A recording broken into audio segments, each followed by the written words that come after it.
Redmi Note 13 4G। So এই ফোনটি যদি আপনার রিকভারি মুড থেকে যদি ফ্ল্যাশ করতে যান তাহলে কিন্তু রিকভারি মুড থেকে আপনাদের রিসেট হবে না। ঠিক আছে, আমরা অনেক চেষ্টা করছি রিকভারি মুডে গেলে যদি আমরা একটা অপশনে পাই, এই অপশনটা হলো অ্যাসিস্ট্যান্ট মুডে। এই অ্যাসিস্ট্যান্ট মুডে তো ফ্ল্যাশ নেবে না।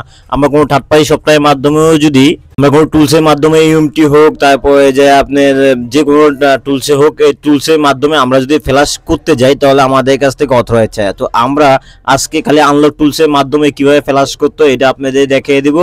একদম দেখবেন। যদি ভিডিও ভালো লাগে অবশ্যই চ্যানেলটি সাবস্ক্রাইব করবেন আর লাইক করবেন। সুন্দর করে ব্যাকপার্টটা খুলবেন কোনো স্কেচে না পরে, তারপরে সুন্দর করে এই যে ইডিএলটা কোন জায়গায় আছে ওই জায়গা থেকে ইডিএলটা সুন্দর করে ধরবেন, ধরার পরে আস্তে করে আনলক টুলসে চালু করবেন। আনলক টুলসে চালু করে সুন্দর করে ফ্ল্যাশ করে দিবেন। সুন্দর করে মডেলটা চুজ করে একটা ফ্ল্যাশ করে দিবেন। ফ্ল্যাশটা করে দিলে আপনারা দেখবেন আপনাদের সেটটি কিছুক্ষণের মধ্যেই ফ্ল্যাশ নিয়ে সম্পূর্ণভাবে চালু হয়ে যাবে। ও তাও কিন্তু আবার এফআইপি সহ ফ্ল্যাশ হবে। এফআইপি সহ যদি ফ্ল্যাশ হয়ে যায় তাহলে আপনাদের এফআইপি কোনো ভয় থাকলো না, কোনো টেনশন থাকলো না, কোনো প্যারা থাকলো না। দেখেন আমরা সেম ভাবেই কিন্তু ফ্ল্যাশটি করছি। আমাদের দেখেন অথরাইজ ফেল দেখাচ্ছে নাকি কি দেখাইছে এটা আপনারা দেখে নেন। তারপরে যে হলো যে এফআরপি ডান, পাসওয়ার্ডও ডান। এখন খালি ফোনটি চালু অপেক্ষা করব।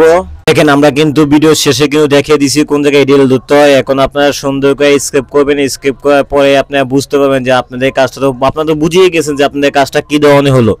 সো যদি আমাদের ভিডিওটা ভালো লাগে